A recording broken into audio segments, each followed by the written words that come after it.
সূরা ইখলাস কখন পাঠ করলে সাথে সাথে ফলাফল পাবেন, ভালো করে বুঝেন। সূরা ইখলাস হচ্ছে পবিত্র কোরআনুল কারীমের ভিতরে ছোট সূরাদের ভিতরে অন্যতম একটি সূরা। তবে ফজিলতের দিক থেকে সূরা ইখলাস হচ্ছে গুরুত্বপূর্ণ ফজিলত, এবং এই সূরাটা এমন একটা সময় আল্লাহ পাক রব্বুল আলামিন নাজিল করে দিয়েছেন যখন আল্লাহ রাসূল সাল্লাল্লাহু আলাইহি ওয়াসাল্লাম দ্বীনের প্রচার করতে লাগলেন। এমন সময় আল্লাহ পাক রব্বুল আলামিন এক আল্লাহর দাওয়াত দিতে লাগলেন।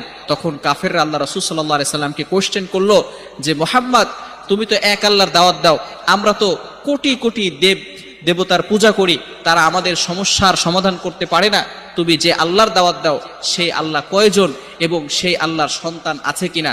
সাথে সাথে আল্লাহ পাক রব্বুল আলামিন এই কাফেরদের প্রশ্নের উত্তরে আল্লাহ রাসূল সাল্লাল্লাহু আলাইহি সাল্লামের কাছে এই সূরাটি নাজিল করলেন, কুল হুয়াল্লাহু আহাদ আল্লাহুস সামাদ লাম ইয়ালিদ ওয়া লাম ইউলাদ ওয়া লাম ইয়াকুল লাহু কুফুয়ান আহাদ।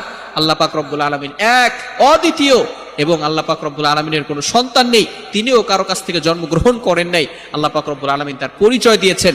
সুতরাং এই সূরাকে যারা মুহাব্বত করবে, আল্লাহও তাদেরকে মুহাব্বত করবে। বুখারী শরীফের হাদিস, আল্লাহ রাসূল সাল্লাল্লাহু আলাইহি ওয়াসাল্লাম নিজে বলে দিয়েছেন।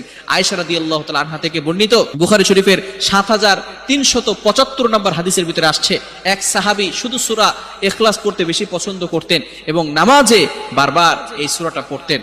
তার ব্যাপারে অভিযোগ করা হলো, অবজেকশন জানানো হলো, ইয়া রাসূলুল্লাহ